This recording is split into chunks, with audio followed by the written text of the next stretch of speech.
Cheddar, coffee lake. Okay, well, let's see. Here's what we got for breakfast. Come on, tap twice. We got some bread. We got some Israeli olives, some mushrooms. This cheese they just started putting out the last few days. I don't know if that's like, I don't know what the black, almost like pepper or some kind of seeds on it. It's really good. And then some spread, cheese spread, pickles, and cucumbers. And of course, the double espresso. So turn you back around. Let's see if this will hold up. Like so. There we go. So today, I'm going to go to the land, provided something else doesn't come up. Everything here is kind of you say it as a possibility. If you say you're going somewhere in America, you go there. Here, it depends. A lot of different things can come up. What you think you're going to do, you don't end up getting to do. There's just too many variables.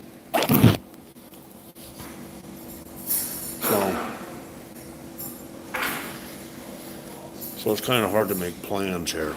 This phone keeps slipping. What is going on here?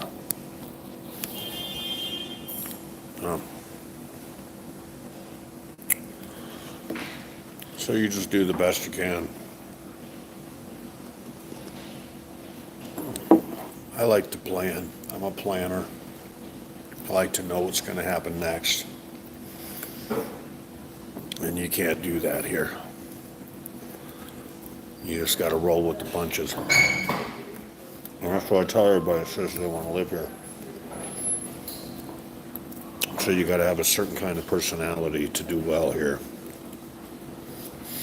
You got to just let things roll off your back. Some people can't do that.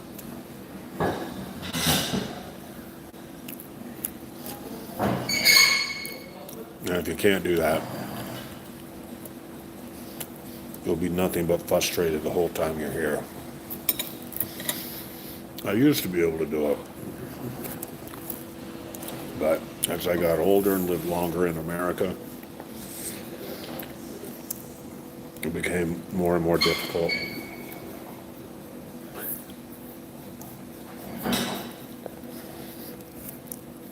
So that's why I don't want to live here. I have no intention of ever living here. It's fun coming back and seeing my old friends.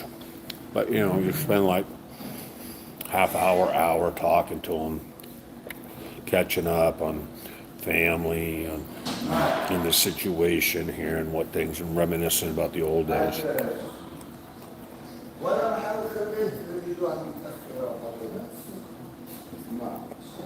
مرحبا أنا مبسوط.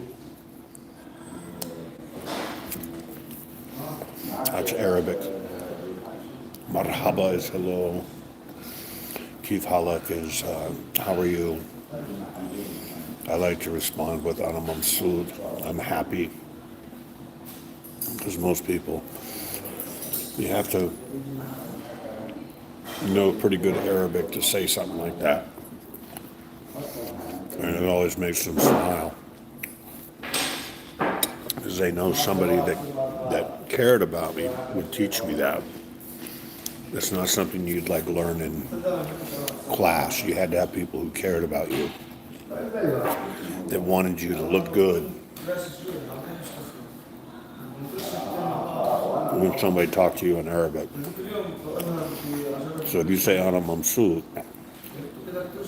they know that you have an intimate connection.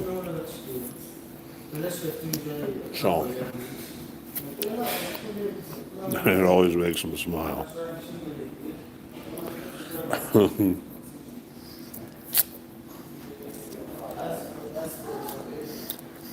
So yeah, so you get to talking to your friends. Talk for an hour. And then you say goodbye.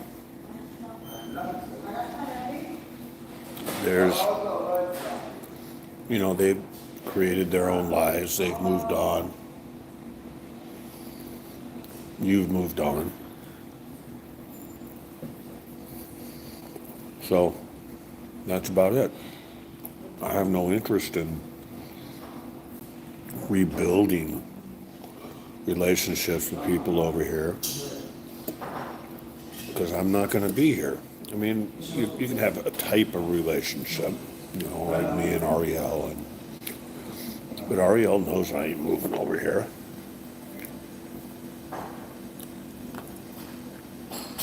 I have no intention of that.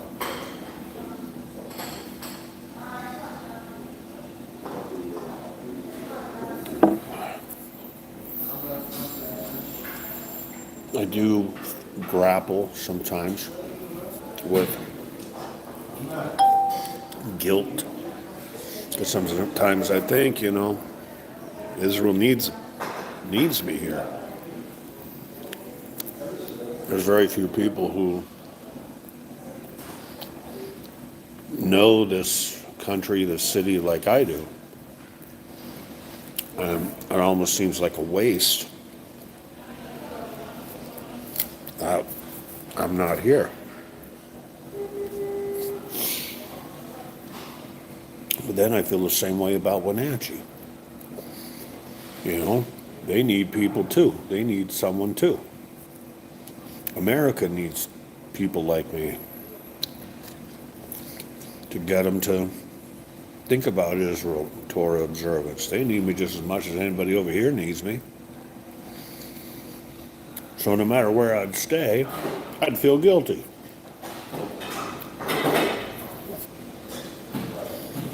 So I can either stay here and feel guilty and live in misery, and that's going to affect your family. I don't care who you are. If you're miserable in your living situation, it's going to affect your friends and your family. Or I can be over there and be relatively happy. So that's my pick.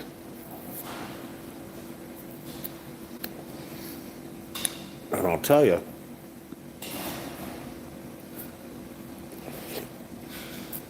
the food quality here has gone so far down, it makes it a much easier pick.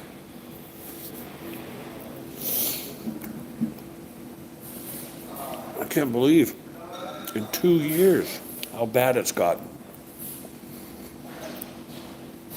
2 bloody years. You'd think the country had fallen apart.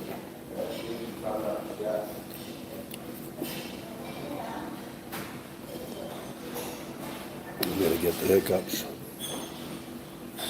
If I eat bread too fast, I get the hiccups.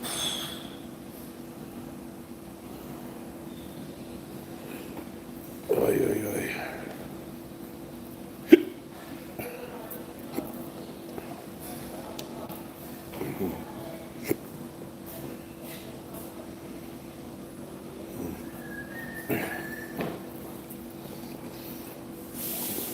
So, anyways.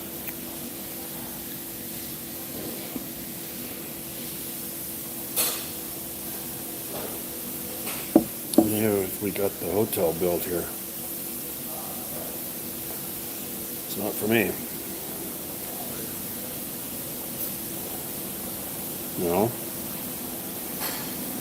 What am I going to do? Sit around up there? I mean, I could get things going. I could get students to come and listen to the teaching. I'd shoot great videos up there, incredible videos. But Is that a reason to live here? I can shoot videos in Wenatchee. I can go, if I really want to, go up to Ome Park every day during the summer and take some beautiful videos, teaching videos up there. You know? Not to mention all my friends, all the people I care about. They're all in Wenatchee.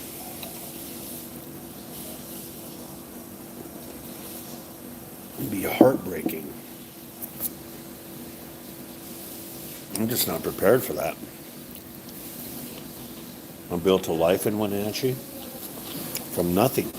When me and Teresa got there, she was pregnant. I built it up from nothing. I worked hard at teaching our people, showing them how to be a good Torah observant Messianic believer. So I get so mad at them sometimes when they screw up. This is not what we trained for.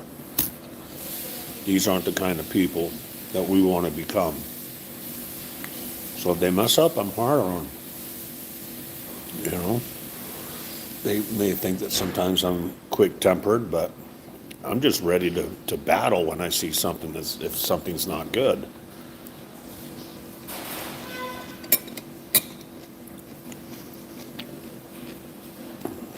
But we're good friends, we're good, we're close, we're like family.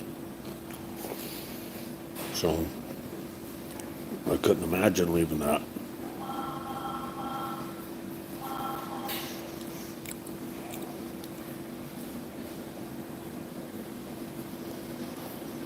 And even if they all bailed one day, say they didn't like one of my teachings, and they all bailed, I'd still stay in Wenatchee.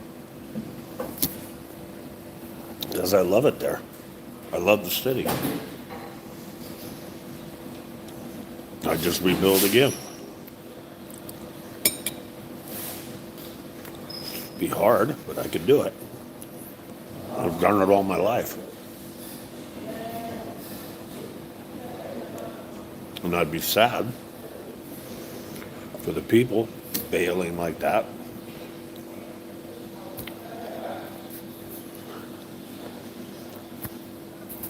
Just because they're not ready to hear something. Or they think they're not ready to hear something. Growth is hard. It's hard. It's not always what you want to hear. It goes against what you think is right and your discernment. Most of the people tell me they have a good discernment. Their discernment is rubbish. I'm a person of great discernment. Well, that's your first mistake.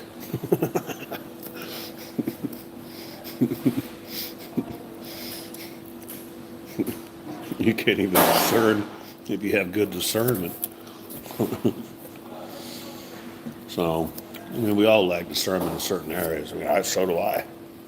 I'm not always good at picking the right person to trust. And it's a little bit harder because, when I was in the, not in the world, but, when I was not in ministry, you could gauge a person pretty well, pretty easily, because you don't have such a huge spiritual factor you have to incorporate into your judgment. When you're in ministry,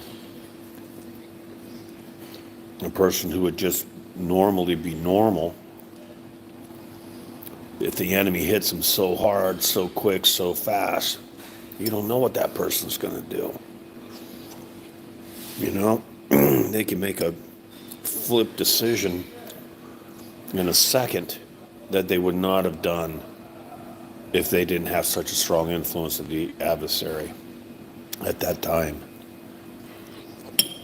A lot easier to judge people.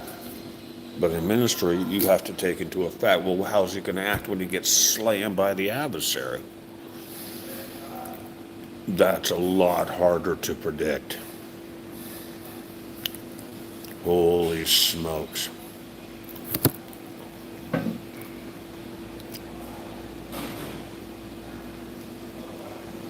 Well, people are people. No, they're not. People can be one way when they're not under stress, and they can be a completely different way when they are under stress. And the adversary knows that better than anybody. So if he wants to ruin your day, all he's got to do is put a little bit of stress on the people around you.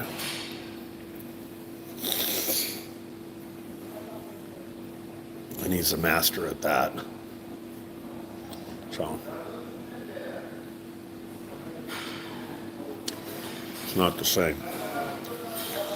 I even told my dad, back when Dad was alive, I said, when I worked in the secular fields, everything I touched turned to gold. I did so well at CM Travel and other places where I worked. Really, really well. I told him if I took a key, if I had two keys that looked exactly the same, but went to different doors, almost every time I put in the right key in the right door. Almost every time. And everything in my life was like that. As soon as I go into ministry, every time I pick the wrong key. Every time. Maybe it's just a mental thing. Maybe it's a spiritual thing. I don't know. I'm not going to say one way or the other for sure. But I know that to be true.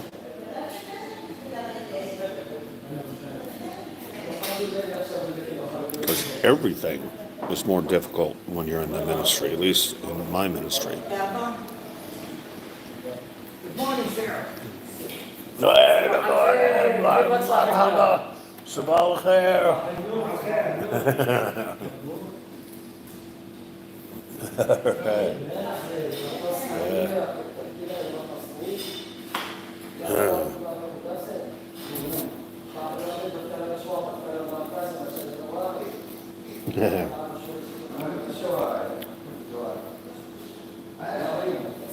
Nice guys.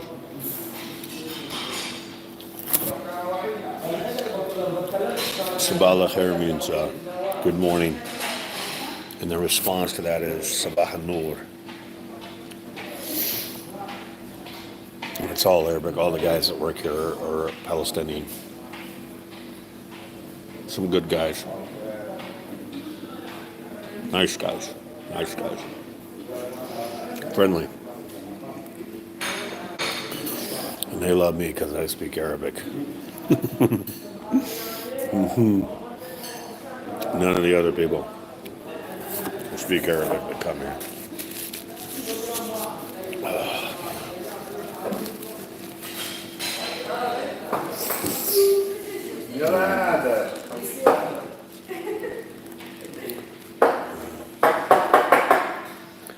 So first I think I'm going to see if I can go get my hair cut. I had a cut this where I left a month ago. But it's already like long in the back. And so I'm going to check that out first. And then see if I can get a hold of some friends.